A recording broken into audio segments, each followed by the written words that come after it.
नमस्कार साथियों, स्वागत है आपका हमारे YouTube चैनल में। साथियों, उत्तराखंड की सभी परीक्षाओं के लिए दोस्तों हमने यहाँ पर एक फाउंडेशन बैच यहाँ पर लॉन्च किया है, जो कि हमारा 60 डेज यहाँ पर चलने वाला है। साथ ही साथ दोस्तों हम फाउंडेशन बैच में यहाँ पर उत्तराखंड हिस्ट्री और इंडियन हिस्ट्री को यहाँ पर कवर करेंगे। साथ ही साथ दोस्तों आपको हमारे चैनल पर डेली प्रैक्टिस सेट यहाँ पर प्रोवाइड करवा दिया जाएगा। यदि आप चैनल पर नए हो तो चैनल को सब्सक्राइब जरूर कीजिएगा, साथ ही साथ बेल आइकन को प्रेस कीजिएगा, ताकि जैसे हम वीडियो अपलोड करते हैं तो उसका नोटिफिकेशन सबसे पहले आप तक यहाँ पर पहुंच जाएगा। साथ ही साथ दोस्तों आप हमारे टेलीग्राम चैनल को भी यहाँ पर ज्वाइन कर सकते हो। टेलीग्राम चैनल की लिंक नीचे डिस्क्रिप्शन में दी हुई है। टेलीग्राम चैनल पर दोस्तों हम डेली PDF यहाँ पर प्रोवाइड करवाते हैं। तो चलिए साथियों, शुरू करते हैं आज का सेशन। तो दोस्तों ये फाउंडेशन बैच का आज डे फर्स्ट है, जिसमें हम पढ़ने वाले हैं उत्तराखंड के राज्य चिन्हों के बारे में। तो दोस्तों वीडियो को शुरू से लास्ट तक जरूर देखें। तो दोस्तों पहले हम जान लेते हैं कि राज्य चिन्ह होते क्या हैं।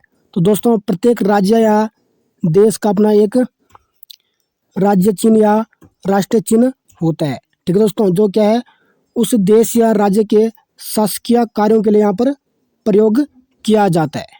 ठीक है दोस्तों, यानी किसी भी राज्य या किसी भी देश के शासकीय कार्यों के लिए दोस्तों जो जिस चिन्ह का यहाँ पर प्रयोग किया जाता है उसको हम राज्य चिन्ह या राष्ट्रीय चिन्ह कहते हैं। यानी दोस्तों अगर किसी राज्य के शासकीय कार्यों में जो चिन्ह का प्रयोग जो किया जाता है उसको हम राज्य चिन्ह कहते हैं। और उसी प्रकार से राष्ट्रीय चिन्ह दोस्तों उसको कहते हैं यदि किसी भी देश के शासकीय कार्यों के लिए जिस चिन्ह का प्रयोग किया जाता है उसको क्या है उस देश का राष्ट्रीय चिन्ह कहते हैं। तो इतना आप समझ गए होंगे। ठीक है दोस्तों, तो आज हम पढ़ेंगे उत्तराखंड के राज्य चिन्ह के बारे में। तो दोस्तों जो उत्तराखंड का राज्य चिन्ह है दोस्तों, ठीक दोस्तों, वो हीरे के आकार अथवा समचतुर्भुज जैसा प्रतीत होता है। यानी दोस्तों जो उत्तराखंड का राज्य चिन्ह है दोस्तों वो क्या है, उसका जो आकार है दोस्तों वो कैसा है, समचतुर्भुज के आकार का है। तो दोस्तों यहाँ से भी क्या हमारा एक महत्वपूर्ण प्रश्न यहाँ से बनता है। आगे बढ़ते हैं दोस्तों। जो उत्तराखंड का राज्य चिन्ह दोस्तों उसमें क्या है, सबसे ऊपर क्या है 3 पर्वत चोटियों को यहाँ पर दिखाया गया है। ठीक है दोस्तों, जिसमें क्या है जो बीच वाली चोटी है दोस्तों वो क्या है अन्य दो चोटियाँ हैं उनसे क्या है बड़ी है। ठीक है दोस्तों, तो दोस्तों उत्तराखंड के राज्य चिन्ह में यहाँ पर 3 पर्वत चोटियों को दिखाया गया है। तो जो दो बीच वाली जो चोटी है दोस्तों वो क्या है अन्य 2 चोटियों से क्या है सबसे बड़ी है, जिसको क्या दोस्तों बृहद हिमालय भी यहाँ पर कहा जाता है। ठीक है दोस्तों, लाल पृष्ठ में अशोक की लाट अंकित है। ठीक है दोस्तों, जो तीसरी सबसे बड़ी चोटी है जो दोस्तों जो हमारे राज्य चिन्ह में उसके नीचे क्या है लाल पृष्ठ में क्या है एक अशोक की लाट वहाँ पर अंकित की गई है। ठीक है दोस्तों, अशोक की लाट के नीचे संस्कृत भाषा में सत्यमेव जयते लिखा गया है। ठीक है दोस्तों, जो उत्तराखंड का राज्य चिन्ह है दोस्तों उसमें क्या है अशोक की जो लाट है उसके नीचे क्या है संस्कृत भाषा में क्या है यहाँ पर सत्यमेव जयते लिखा गया है। ठीक है दोस्तों, और दोस्तों जो सत्यमेव जयते दोस्तों वो कहाँ से लिया गया है, वो मुंडको उपनिषद से यहाँ पर लिया गया है। तो यहाँ से दोस्तों हमारे क्या एक महत्वपूर्ण क्वेश्चन भी बनता है कि क्या है सत्यमेव जयते कहाँ से लिया गया है। दोस्तों वैसे तो ये एक कॉमन सा क्वेश्चन है, ठीक है, क्योंकि इस क्वेश्चन को बच्चे जानते हैं कि सत्यमेव जयते कहाँ से लिया गया है। तो कहाँ से लिया गया है, मुंडको उपनिषद से लिया गया है। आगे बढ़ते हैं। राज्य चिन्ह के बीच वाले भाग में श्वेत पृष्ठ पर, ठीक है दोस्तों, चार जलधाराओं को नीले रंग में दिखाया गया है। ठीक है दोस्तों, तो दोस्तों जो उत्तराखंड का राज्य चिन्ह है दोस्तों, ठीक है, तो श्वेत पृष्ठ पर क्या है दोस्तों चार जलधाराओं को क्या है नीले रंग से यहाँ पर दिखाया गया है। ठीक है दोस्तों, तो दोस्तों ये चार जो जलधाराएं हैं दोस्तों ये उत्तराखंड राज्य की क्या है गंगा, यमुना, रामगंगा एवं काली नदियों को यहाँ पर दर्शाती है। यानी दोस्तों जो उत्तराखंड का राज्य चिन्ह है दोस्तों उसमें क्या है सबसे नीचे क्या है 4 जलधाराओं को दर्शाया गया है नीले रंग में। ठीक है, जो उत्तराखंड राज्य की जो पवित्र नदियां हैं जैसे गंगा, यमुना, रामगंगा, काली नदी, तो ये 4 धाराएं इनको प्रदर्शित यहाँ पर करती है। आगे बढ़ते हैं। अगला है हमारा पृष्ठ का लाल रंग शहीद राज्य आंदोलनकारियों के रक्त का प्रतीक है। यानी दोस्तों जो दोस्तों उत्तराखंड का राज्य चिन्ह है दोस्तों, उसमें जो लाल रंग दिखाया गया है दोस्तों, वो इसलिए दिखाया गया है दोस्तों कि जो उत्तराखंड के राज्य आंदोलनकारी दोस्तों, उन्होंने उत्तराखंड को बनाने के लिए जो दोस्तों एक पृथक राज्य बनाने की जब मांग उठी थी उत्तराखंड में, तो उत्तराखंड के जो आंदोलनकारी थे, जो क्रांतिकारी थे दोस्तों, ठीक है, वो जब शहीद हुए दोस्तों, तो उनके बलिदान को यहाँ पर क्या है, ये लाल रंग दर्शाता है। तो हमें इतना याद रखना है कि राज्य चिन्ह में जो लाल रंग है दोस्तों, वो क्या है, राज्य के जो शहीद आंदोलनकारी दोस्तों, ठीक है, उनके बलिदान को यहाँ पर दर्शाता है। ठीक है दोस्तों, आगे बढ़ते हैं दोस्तों। राज्य चिन्ह के सबसे नीचे नीले रंग में उत्तराखंड राज्य अंकित है। ठीक है दोस्तों, अगला दोस्तों, यह प्रतीक चिन्ह उत्तराखंड शासन के सभी दस्तावेजों में प्रयुक्त किया जाता है। तो दोस्तों जो उत्तराखंड राज्य का जो चिन्ह है दोस्तों, ठीक है, तो क्या है, उत्तराखंड शासन के अंतर्गत जितने भी क्या है दोस्तों कार्यालय आते हैं या कोई भी विभाग आते हैं, तो उनमें क्या है, आपने क्या है उत्तराखंड राज्य चिन्ह देखा होगा, अपने बुकों में भी देखा होगा। ठीक है दोस्तों, तो आगे बढ़ते हैं दोस्तों। अब बात है उत्तराखंड का राज्य गीत। ठीक है दोस्तों, तो सभी को ही पता होगा कि उत्तराखंड राज्य का राज्य गीत क्या है। तो दोस्तों उत्तराखंड राज्य का राज्य गीत क्या है, यहाँ पर उत्तराखंड देवभूमि मातृभूमि शत शत वंदन अभिनंदन। तो ये दोस्तों क्या है, उत्तराखंड का राज्य गीत है। ठीक है दोस्तों, आगे बढ़ते हैं। उत्तराखंड का राज्य गीत 6 फरवरी 2016। ठीक है दोस्तों, तो दोस्तों जो उत्तराखंड का राज्य गीत है दोस्तों, उत्तराखंड देवभूमि मातृभूमि शत शत वंदन अभिनंदन। ठीक है दोस्तों, तो दोस्तों इसको क्या है, 6 फरवरी 2016 को यहाँ पर क्या है, उत्तराखंड का राज्य गीत यहाँ पर घोषित किया गया है। तो यहाँ से भी हमारा क्या एक महत्वपूर्ण प्रश्न बनता है दोस्तों कि उत्तराखंड देवभूमि मातृभूमि शत शत वंदन अभिनंदन को क्या है, उत्तराखंड का राज्य गीत कब घोषित किया गया। तो इसको घोषित किया गया था दोस्तों 6 फरवरी 2016 को। ठीक है दोस्तों, अगला दोस्तों यहाँ से भी हमारे क्या एक महत्वपूर्ण क्वेश्चन बनता है। ठीक है, वो क्या बनता है कि उत्तराखंड राज्य गीत के रचयिता कौन है, या उत्तराखंड राज्य गीत को किसके द्वारा लिखा गया। तो किसके द्वारा लिखा गया था यहाँ पर, हेमंत बिष्ट के द्वारा। ठीक है दोस्तों, तो यहाँ से भी क्या हमारा एक और महत्वपूर्ण क्वेश्चन बन सकता है कि उत्तराखंड राज्य गीत की रचयिता कौन है, लेखक कौन है, तो कौन है, हेमंत बिष्ट है। आगे बढ़ते हैं दोस्तों। राज्य गीत की अवधि 9 मिनट है। यानी दोस्तों जो उत्तराखंड का राज्य गीत है दोस्तों, उसको उसकी जो गायन अवधि है, उसको जो गाने का टाइम है दोस्तों, कितने समय तक उसको गाया जाता है, तो इसको गाया जाता है दोस्तों 9 मिनट तक। ठीक है दोस्तों, आगे बढ़ते हैं। राज्य गीत चयन समिति के अध्यक्ष थे।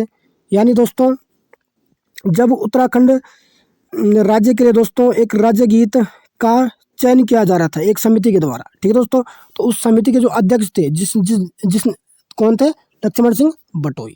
ठीक है दोस्तों, जिस समिति ने दोस्तों उत्तराखंड राज्य गीत को यहाँ पर घोषित किया कि क्या है कि ये उत्तराखंड का राज्य गीत बनेगा, तो उस समिति के जो अध्यक्ष थे दोस्तों कौन थे, लक्ष्मण सिंह बटोई यहाँ पर थे। ठीक है दोस्तों, राज्य गीत में आवाज़ किसने दी। तो यहाँ से भी हमारे एक महत्वपूर्ण क्वेश्चन बनता है दोस्तों कि जो उत्तराखंड का राज्य गीत है वो उसको आवाज़ किसने दी, यानी वो किसने गाया। तो ये गाया दोस्तों नरेंद्र सिंह नेगी व अनुराधा निराला जी ने। ठीक है दोस्तों, तो नरेंद्र सिंह नेगी जी और अनुराधा निराला जी ने क्या है, इसको क्या है, राज्य गीत को यहाँ पर अपनी आवाज़ दी है, यानी उन्होंने इसको गाया है। और इसको लिखा किसके द्वारा गया है, हेमंत बिष्ट के द्वारा। तो दोस्तों यहाँ पर आपको कन्फ्यूजन हो सकता है। ठीक है दोस्तों, तो जो राज्य गीत है उसको लिखा गया है हेमंत बिष्ट जी के द्वारा, और किसके द्वारा गाया गया है, नरेंद्र सिंह नेगी व अनुराधा निराला जी के द्वारा यहाँ पर इसको गाया गया है। तो यहाँ से भी क्या दोस्तों हमारे कई महत्वपूर्ण क्वेश्चन बनते हैं। आगे बढ़ते हैं दोस्तों। अगला क्वेश्चन है हमारा, उत्तराखंड राज्य पशु, यानी उत्तराखंड का राज्य पशु क्या है। तो सभी को पता है क्या है, कस्तूरी मृग। लेकिन कस्तूरी मृग से जो कुछ महत्वपूर्ण फैक्ट यहाँ पर निकल के आते हैं, जो कि कभी कभी परीक्षाओं में पूछ लिए जाते हैं दोस्तों। ठीक है दोस्तों, आगे बढ़ते हैं। कस्तूरी मृग को हिमालयन का मस्क डियर भी कहा जाता है। ठीक है दोस्तों, जो कस्तूरी मृग है दोस्तों उत्तराखंड का राज्य पशु, उसको क्या है, हिमालयन मस्क डियर के नाम से भी यहाँ पर जाना जाता है। ठीक है, अब बात आती है कस्तूरी मृग का वैज्ञानिक नाम। तो कस्तूरी मृग का जो वैज्ञानिक नाम है दोस्तों क्या है, मास्कस काइसोगास्टर। ठीक है दोस्तों, तो यहाँ से दोस्तों इस प्रकार से क्वेश्चन बन सकता है हमारा कि कस्तूरी मृग का वैज्ञानिक नाम क्या है। वैसे तो दोस्तों ये बहुत ही कॉमन सा क्वेश्चन है। तो क्या है, मास्कस काइसोगास्टर।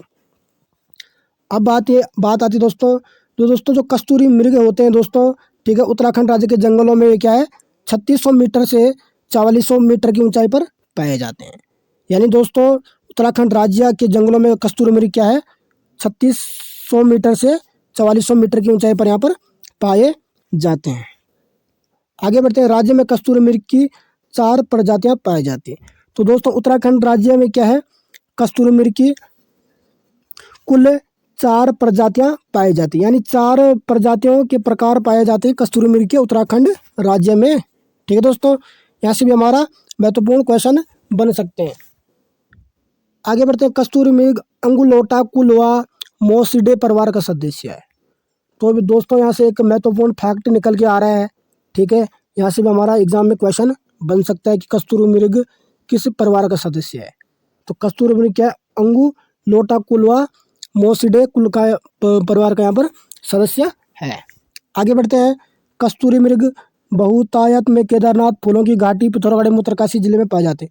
यानी दोस्तों उत्तराखंड राज्य में ठीक है जो कस्तूरी मृग हैं वो क्या है, केदारनाथ हो गया, जैसे फूलों की घाटी हो गया हमारी चमोली में, ठीक है, पिथौरागढ़ हो गया, उत्तरकाशी हो गया।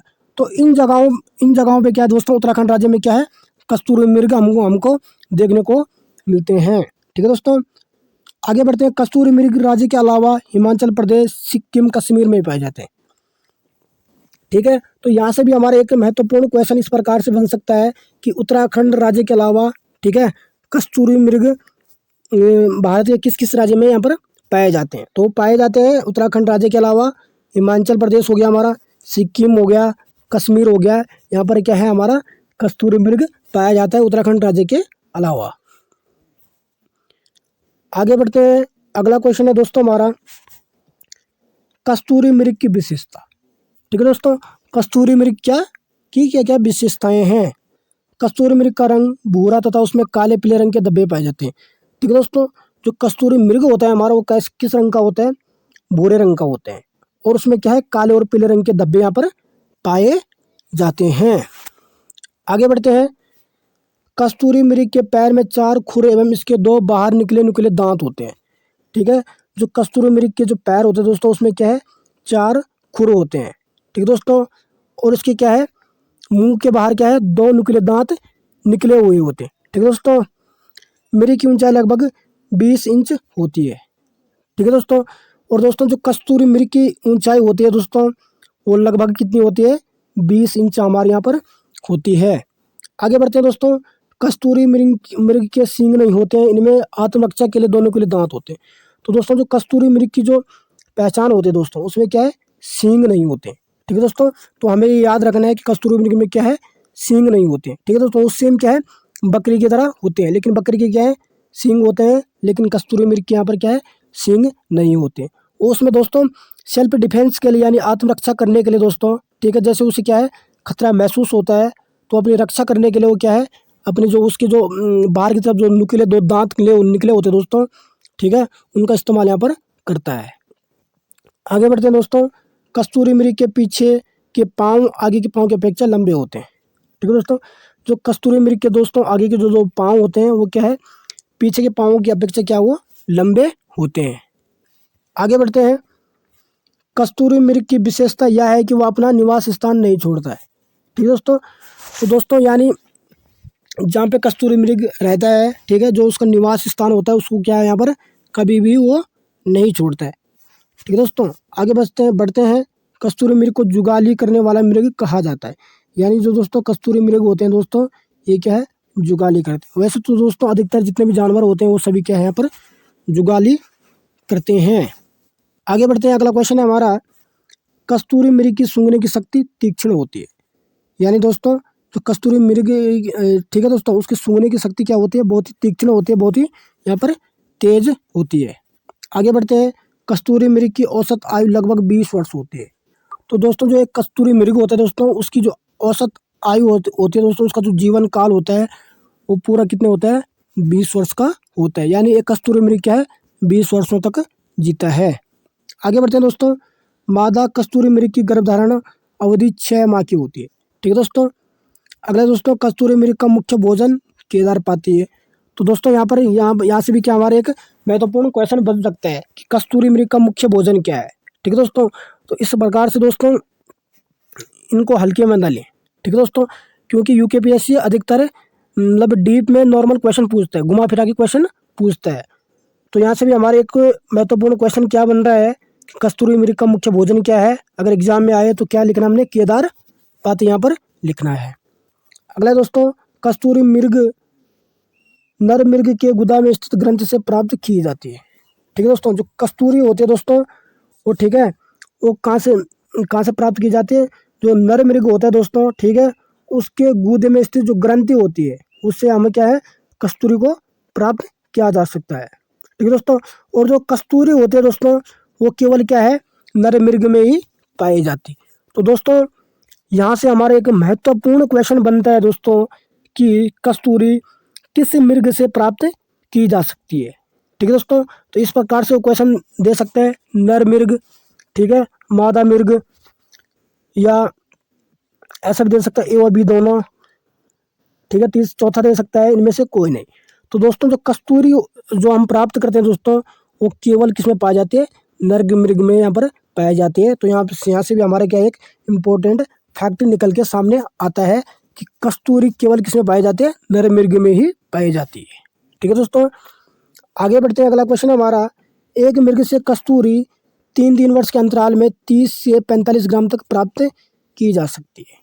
ठीक है दोस्तों, जो एक नर मृग होता है दोस्तों, ठीक है, तो 3 वर्षों के अंतराल में क्या है, हम एक नर मृग से ही कस्तूरी प्राप्त कर सकते हैं।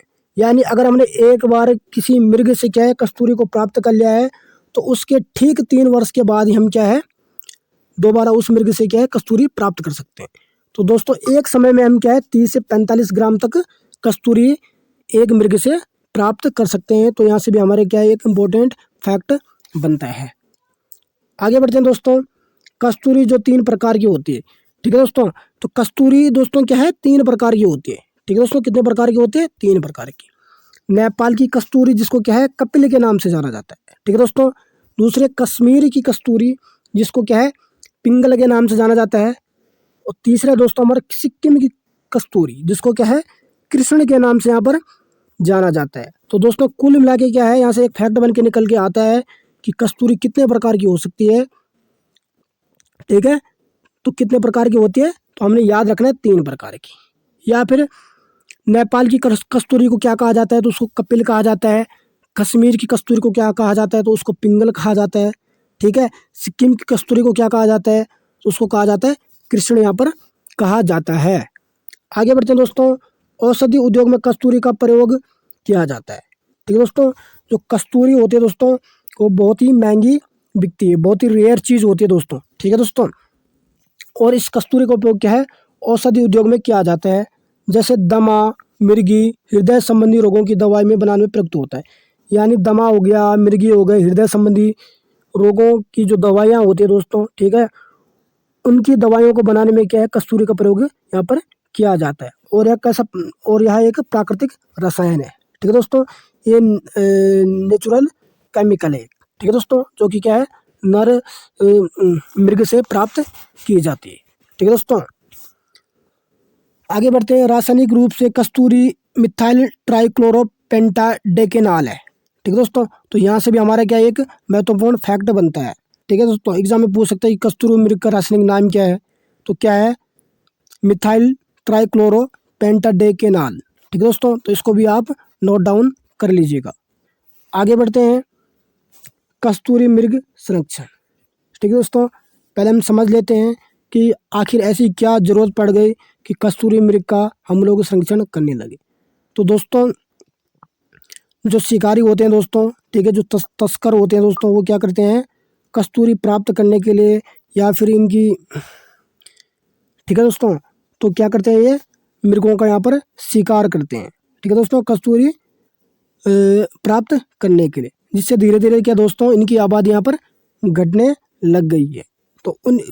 तो इसीलिए क्या है, हमें कस्तूरी मृग संरक्षण करने की यहाँ पर आवश्यकता पड़ी है। ठीक है दोस्तों, अब पढ़ते हैं पहले। कस्तूरी मृग संरक्षण के लिए 1972 में केदारनाथ वन्य जीव विहार के अंतर्गत कस्तूरी मृग विहार की स्थापना की गई थी। ठीक है दोस्तों, तो यहाँ से भी हमारे एक महत्वपूर्ण क्वेश्चन बनता है कि उत्तराखंड में सबसे पहले कस्तूरी मृग संरक्षण के लिए कस्तूरी मृग विहार की स्थापना कब और कहाँ की गई थी। ठीक है दोस्तों, तो ये की गई थी 1972 में केदारनाथ वन्य जीव विहार के अंतर्गत। ठीक है दोस्तों, आगे बढ़ते हैं। महरूड़ी कस्तूरी मृग अनुसंधान की स्थापना 1977 में यहाँ पर की गई, जो बागेश्वर जिले में स्थित है। ठीक है दोस्तों, तो जो महरूड़ी कस्तूरी मृग अनुसंधान है दोस्तों, इसकी स्थापना 1977 में क्या है, बागेश्वर में यहाँ पर की जाती है। तो यहाँ से भी क्या हमारे एक महत्वपूर्ण क्वेश्चन बनता है। आगे बढ़ते हैं दोस्तों। सर्वाधिक मात्रा में कस्तूरी मृग अस्कोट वन्य जीव अभयारण्य पिथौरागढ़ में पाए जाते हैं। ठीक है दोस्तों, और इसकी स्थापना 1986 में यहाँ पर की गई थी। तो यहाँ से भी हमारे एक महत्वपूर्ण क्वेश्चन बनता है कि उत्तराखंड के किस वन्य जीव अभयारण्य में सबसे ज़्यादा कस्तूरी मृग पाए जाते हैं। ठीक है दोस्तों, तो यहाँ से भी हमारा क्या एक महत्वपूर्ण क्वेश्चन बन रहा है। तो क्या है दोस्तों, हमें क्या याद रखना है, पिथौरागढ़। ठीक है दोस्तों, जो हमारा पिथौरागढ़ में जो दोस्तों आस्कोट वन्य जीव अभयारण्य दोस्तों, इसमें क्या है, सबसे ज़्यादा कस्तूरी मृग पाए जाते हैं और इसकी स्थापना 1986 में पिथौरागढ़ में यहाँ पर की गई थी। तो यहाँ से भी क्या हमारा एक महत्वपूर्ण क्वेश्चन बन रहा है। आगे बढ़ते हैं दोस्तों। चमोली जिले के कांचुला खर्क में 1982 को कस्तूरी मृग प्रजनन एवं संरक्षण केंद्र की स्थापना की गई थी। ठीक है दोस्तों, तो यहाँ से भी हमारा क्या एक महत्वपूर्ण क्वेश्चन बनता है कि कस्तूरी मृग प्रजनन के केंद्र की स्थापना कब और कहाँ पर की गई थी। ठीक है दोस्तों, तो कस्तूरी मृग प्रजनन केंद्र दोस्तों, इसकी स्थापना 1982 में क्या पर कांचुला खर्क चमोली में यहाँ पर की गई थी। तो यहाँ से भी क्या हमारा एक महत्वपूर्ण क्वेश्चन बनता है। आगे बढ़ते हैं दोस्तों। राज्य में वन्य जीव गणना 2005 के अनुसार 279 कस्तूरी मृग थे। ठीक है दोस्तों, यानी दोस्तों जब क्या है, वन्य जीव जो जनगणना होती है दोस्तों 2005 में, उसके अनुसार क्या दोस्तों, उत्तराखंड राज्य में 279 कस्तूरी मृग थे दोस्तों। आगे बढ़ते हैं। अगला क्वेश्चन है हमारा उत्तराखंड राज्य पुष्प। ठीक है, तो उत्तराखंड का राज्य पुष्प क्या है, ब्रह्म कमल। ठीक है दोस्तों, ये तो सभी को पता है, बच्चों को पता रहता है इसी चीज़ों का। ठीक है, लेकिन दोस्तों ब्रह्म कमल से संबंधित जो भी इम्पोर्टेंट फैक्ट है दोस्तों, हम उसको यहाँ पर कवर करेंगे, क्योंकि यहाँ से हमारा कोई भी एग्जाम में क्वेश्चन यहाँ से बन सकता है। आगे बढ़ते हैं। ब्रह्म कमल राज्य के हिमालय क्षेत्रों में 4800 मीटर से 6000 मीटर की ऊंचाई पर मिलते हैं। यानी दोस्तों उत्तराखंड राज्य में दोस्तों ब्रह्म कमल क्या है, 4800 मीटर से लेकर 6000 मीटर की ऊंचाई पर यहाँ पर उत्तराखंड राज्य में ब्रह्म कमल मिलते हैं। ठीक है दोस्तों, आगे बढ़ते हैं। ब्रह्म कमल फूल एस्टेरेसी कुल का पौधा है। तो यहाँ से भी हमारे एक फैक्ट बनता है, जो ब्रह्म कमल का जो फूल होता है दोस्तों, जो पौधा होता है दोस्तों, ठीक है, वो क्या है, एस्टेरेसी कुल का यहाँ पर पौधा है। ठीक है दोस्तों, आगे बढ़ते हैं। ब्रह्म कमल का वैज्ञानिक नाम। तो दोस्तों जो ब्रह्म कमल का जो वैज्ञानिक नाम है दोस्तों, वो क्या है, सोसूरिया अबवेलेटा। ठीक है दोस्तों, तो इसको भी हमें याद रखना होगा अपने नॉलेज के लिए कि जो ब्रह्म कमल है दोस्तों, उसका वैज्ञानिक नाम क्या है, सोसूरिया अबवेलेटा। ठीक है दोस्तों, आगे बढ़ते हैं। ब्रह्म कमल की अन्य प्रजातियों में फेन कमल व कस्तूरा कमल भी मिलते हैं। ठीक है दोस्तों, ब्रह्म कमल के साथ साथ दोस्तों ब्रह्म कमल की जो अन्य प्रजातियां, जैसे फेन कमल हो गया, कस्तूरा कमल हो गया दोस्तों, ये जो दो प्रजातियां दोस्तों, ये भी क्या उत्तराखंड राज्य में हमें देखने को मिलती है। आगे बढ़ते हैं दोस्तों। ब्रह्म कमल को स्थानीय भाषा में कौल पद्म कहा जाता है। ठीक है दोस्तों, यानी उत्तराखंड राज्य में दोस्तों, ठीक है, उत्तराखंड राज्य की जो स्थानीय भाषा है दोस्तों, उसमें क्या, उसको क्या है, ब्रह्म कमल को क्या कहते हैं, यहाँ पर कौल पद्म के नाम से भी यहाँ पर जाना जाता है। तो यहाँ से भी हमारा एक महत्वपूर्ण क्वेश्चन बन सकता है कि ब्रह्म कमल को उत्तराखंड राज्य में स्थानीय भाषा में लोग क्या कहते हैं या क्या कहा जाता है। तो क्या कहा जाता है, कौल पद्म यहाँ पर उसको कहा जाता है। आगे बढ़ते हैं। हिमाचल प्रदेश में ब्रह्म कमल को दूधा फूल कहा जाता है।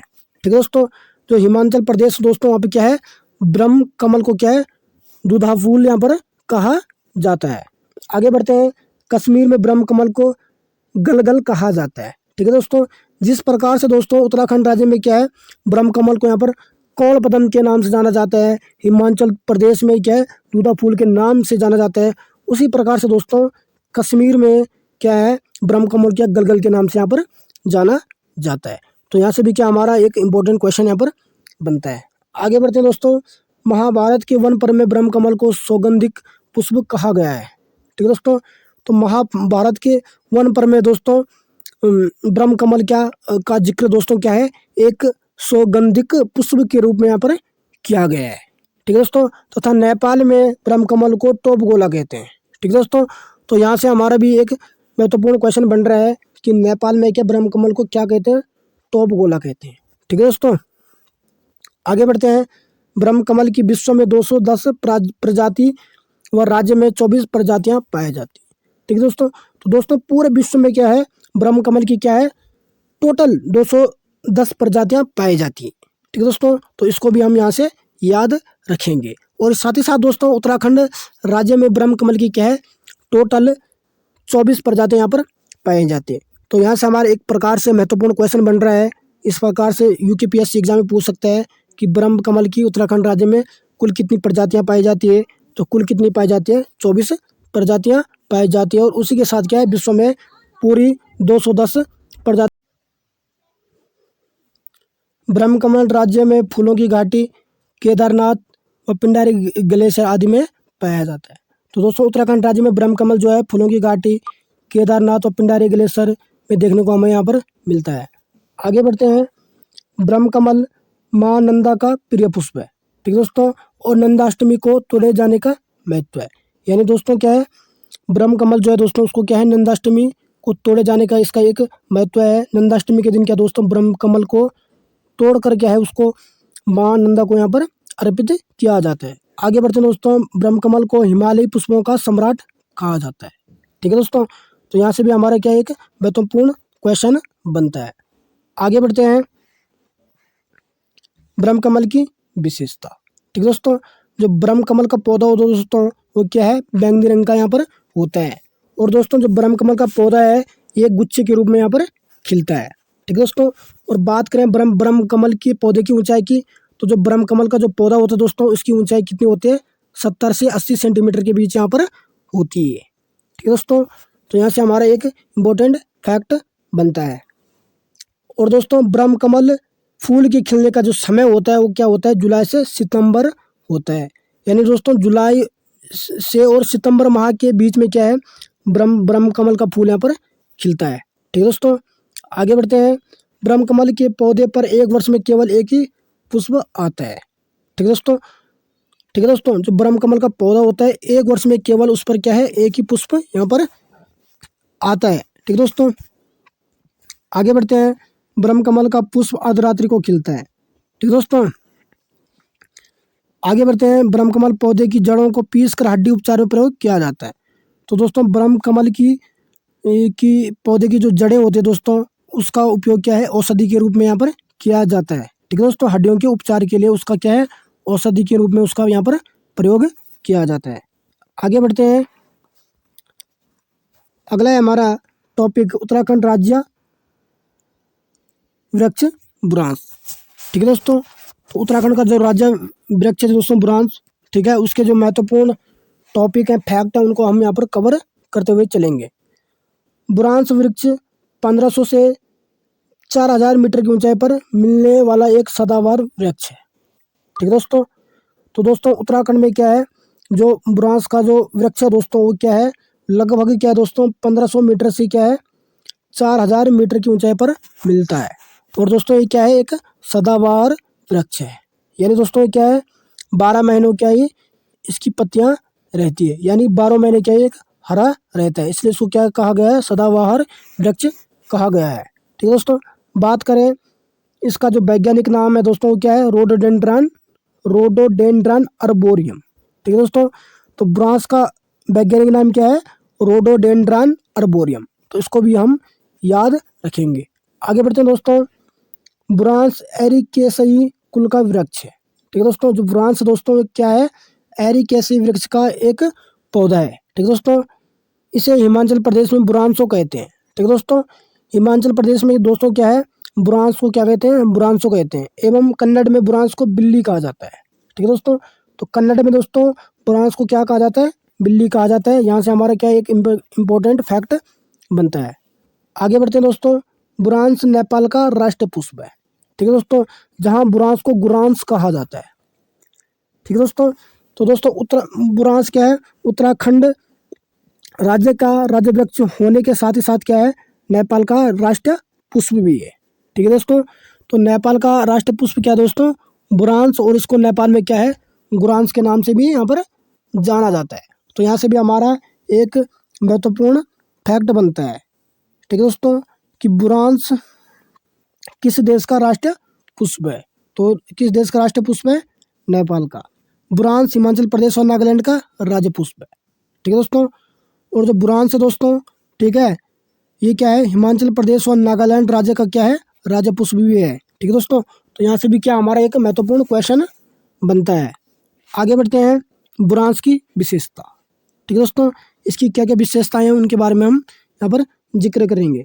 बुरांस फूलों का रंग चटक लाल होता है। ठीक है दोस्तों, जो बुरांस का फूल होता है दोस्तों, उसका रंग एकदम क्या होता है, चटक लाल होता है बिल्कुल। ठीक है दोस्तों, एवं सफ़ेद रंग के बुरांस 1100 फीट की ऊंचाई पर पाए जाते हैं। लेकिन दोस्तों कुछ बुरांस के फूलों का रंग क्या कैसा होता है, सफ़ेद होता है। ठीक है दोस्तों, और ये कम से कम क्या है, 1100 फीट की ऊंचाई पर पाए जाते हैं। ठीक है दोस्तों, आगे बढ़ते हैं, बुरांस के फूलों का खिलने का समय फरवरी से अप्रैल तक होता है। यानी दोस्तों जो बुरांस के फूल होते हैं दोस्तों, ठीक है दोस्तों, इनका जो खिलने का समय होता है दोस्तों, वो फरवरी से अप्रैल माह तक होता है। यानी फरवरी और अप्रैल माह के बीच में क्या है, बुरांस के फूल यहाँ पर खिलते हैं। ठीक है दोस्तों, आगे बढ़ते हैं, बुरांस के पुष्प में मिथेनॉल होता है, जो डायबिटीज़ के लिए फ़ायदेमंद होता है। ठीक है दोस्तों, तो जो बुरांस का जो फूल होता है दोस्तों, एक औषधि के रूप में भी उसके जूस का यहाँ पर प्रयोग किया जाता है, क्योंकि उसमें क्या है, मेथनॉल पाया जाता है, जो डायबिटीज़ के लिए फ़ायदेमंद होता है। आगे बढ़ते हैं दोस्तों, बुरांस वृक्ष को वन्य अधिनियम 1974 के तहत संरक्षित विकसित वृक्ष घोषित यहाँ पर किया गया है। ठीक है दोस्तों, तो ठीक है दोस्तों, तो हमारा यहाँ से क्या है, एक महत्वपूर्ण क्वेश्चन क्या बनता है कि बुरांस वृक्ष को क्या दोस्तों, संरक्षित वृक्ष घोषित कब किया गया। तो इसको दोस्तों एक संरक्षित वृक्ष घोषित किया गया था वन अधिनियम 1974 के तहत यहाँ पर। ठीक है दोस्तों, आगे बढ़ते हैं, उत्तराखंड का राज्य पक्षी। तो दोस्तों उत्तराखंड का राज्य पक्षी यहाँ पर क्या है, मोनाल है। ठीक दोस्तों, मोनाल को हिमालय का मयूर कहा जाता है। ठीक दोस्तों, इसका वैज्ञानिक नाम लोपोपोरस इम्पीजेनस है। ठीक है दोस्तों, जो मोनाल है दोस्तों, उसका वैज्ञानिक नाम क्या है यहाँ पर, लोपोपोरस इम्पीजेनस। तो ये भी क्या है, एक महत्वपूर्ण फैक्ट यहाँ से हमारा बनता है। नेपाल का राष्ट्र पक्षी मोनाल है। ठीक है दोस्तों, तो एक दूसरा महत्वपूर्ण क्वेश्चन दोस्तों यहाँ से हमारा बन सकता है कि नेपाल का राष्ट्र पक्षी क्या है, मोनाल है। ठीक है दोस्तों, उत्तराखंड का राज्य पक्षी के साथ साथ दोस्तों मोनाल क्या है, नेपाल का राष्ट्रीय पक्षी भी है। आगे बढ़ते हैं, डफिया मोनाल परिवार से संबंधित पक्षी है। ठीक है दोस्तों, जो मोनाल है दोस्तों, वो क्या है, डफिया परिवार का सदस्य है। ठीक है दोस्तों, आगे बढ़ते हैं, मोनाल को स्थानीय भाषा में मनियाल या मुनाल कहा जाता है।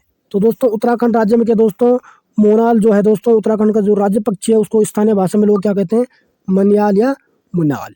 ठीक है दोस्तों, तो यहाँ से भी क्या हमारे एक महत्वपूर्ण क्वेश्चन इस प्रकार से बन सकता है कि ठीक है दोस्तों, मनियाल या मुनाल किसे कहा जाता है। ठीक है दोस्तों, तो किसे कहा जाता है, मोनाल को ही कहा जाता है। ये मोनाल के अन्य दो नाम हैं। आगे बढ़ते हैं दोस्तों, मोनाल पक्षी राज्य के 2500 से 5000 मीटर की ऊंचाई वाले क्षेत्रों में पाए जाते हैं। यानी दोस्तों उत्तराखंड राज्य में मोनाल पक्षी क्या है, 2500 से लेकर 5000 मीटर की ऊंचाई पर यहाँ पर पाए जाते हैं। आगे बढ़ते हैं, मोनाल फैजेंट परिवार का पक्षी है।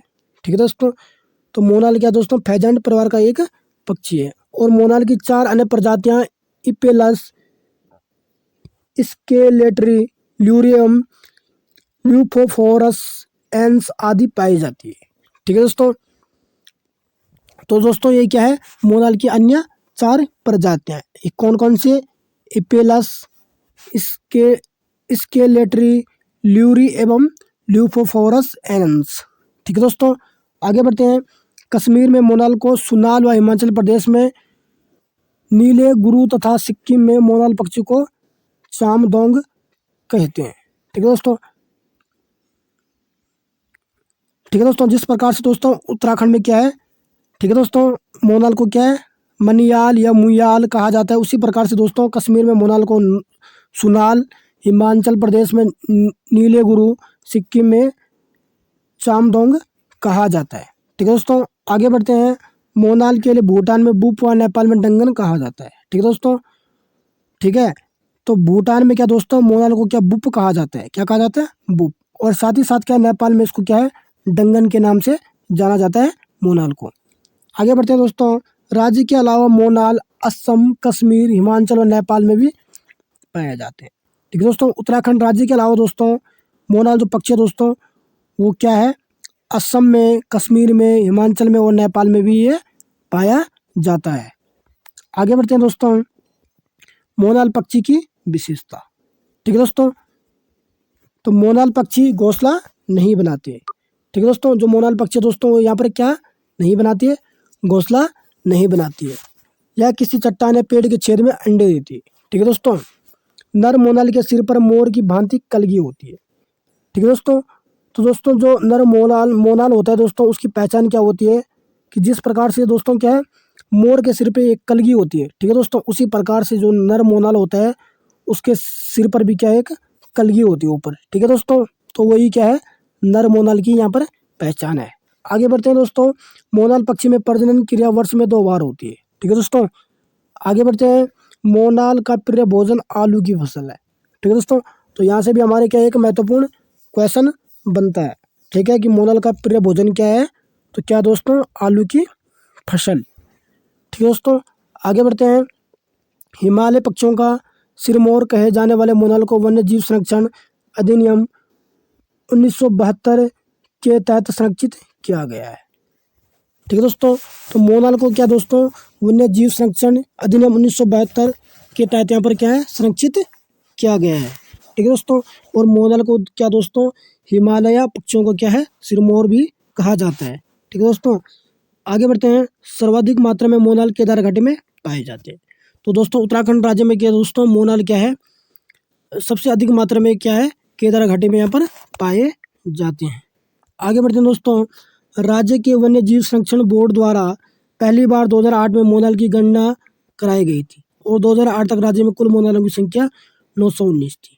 ठीक दोस्तों, यानी दोस्तों जो राज्य वन्य जीव संरक्षण बोर्ड के द्वारा जो दोस्तों 2008 में क्या है, मोनाल की गणना की गई थी, तो उसमें दोस्तों क्या है, मोनाल की संख्या 919 यहाँ पर पाई गई थी। आगे बढ़ते हैं। अगला क्वेश्चन है हमारा राज्य तितली कॉमन पिकॉक। ठीक है दोस्तों, तो उत्तराखंड की जो राज्य तितली है दोस्तों उसका नाम क्या है, यहाँ पर कॉमन पिकॉक है।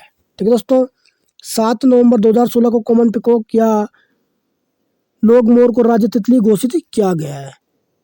ठीक है दोस्तों, ठीक है दोस्तों, तो यहाँ से भी क्या हमारे एक महत्वपूर्ण क्वेश्चन बनता है कि कॉमन पिकॉक को उत्तराखंड राज्य की तितली घोषित कब किया गया, तो इसको किया गया है 7 नवंबर 2016 को। कॉमन पिकॉक हिमालय क्षेत्रों में 7000 फीट की ऊंचाई पर पाए जाते हैं। ठीक है दोस्तों, जो कॉमन पिकॉक है दोस्तों क्या है, हिमालय क्षेत्रों में क्या है, 7000 फीट की ऊंचाई पर यह पाई जाती है। आगे बढ़ते हैं। कॉमन पिकॉक का वैज्ञानिक नाम, तो इसका जो वैज्ञानिक नाम है दोस्तों कॉमन पिकॉक का क्या है, पेपिलियो बाइनर। तो यहाँ से भी क्या हमारा एक महत्वपूर्ण क्वेश्चन बन रहा है कि कॉमन पिकॉक का वैज्ञानिक नाम क्या है, तो क्या है, पेपिलियो बाइनर है। ठीक है दोस्तों, आगे बढ़ते हैं। 1996 को लिम्बा बुक ने कॉमन पिकॉक को भारत की सबसे सुंदर तितली का खिताब दिया। ठीक है दोस्तों, ठीक है दोस्तों, तो दोस्तों यहाँ से भी क्या हमारा एक महत्वपूर्ण क्वेश्चन बनता है। ठीक है दोस्तों, कि कॉमन पिकॉक को भारत की सबसे सुंदर तितली का खिताब कब दिया गया और किसके द्वारा दिया गया, तो ये लिम्बा बुक के द्वारा 1996 में दिया गया था कॉमन पिकॉक को। आगे बढ़ते हैं। कॉमन पिकॉक का जीवन काल 30 से 35 दिन का होता है। ठीक है दोस्तों, तो दोस्तों जो कॉमन पिकॉक जो होते हैं दोस्तों, जो बटरफ्लाई होते हैं, इसका जो जीवन काल है 30 से 35 दिन का होता है। आगे बढ़ते हैं, कॉमन पिकॉक टिमरू के पेड़ पर अंडे देती है, ठीक है दोस्तों, और उसी की पत्तियां यहाँ पर खाती है, ठीक है दोस्तों।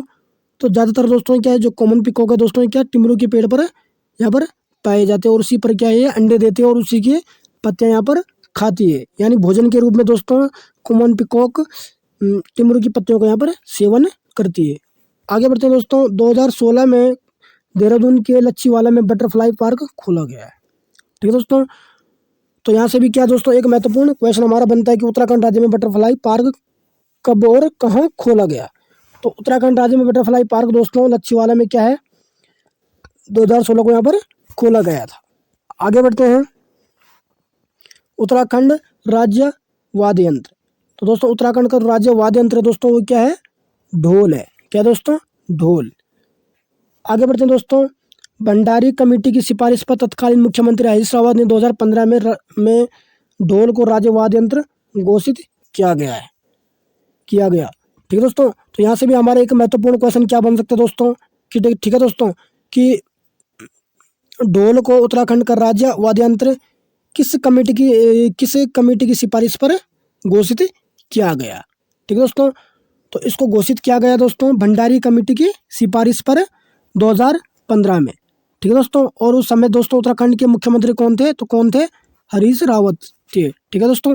तो यहाँ से हमारे एक महत्वपूर्ण क्वेश्चन ये बन सकता है दोस्तों, एग्जाम में पूछा जा सकता है, ठीक है दोस्तों। इसकी पूरी संभावना है कि उत्तराखंड कि ढोल को उत्तराखंड राज्य का वाद्य यंत्र किस कमेटी की सिफारिश पर घोषित किया गया, तो भंडारी कमेटी की सिफारिश पर 2015 में, ठीक है दोस्तों।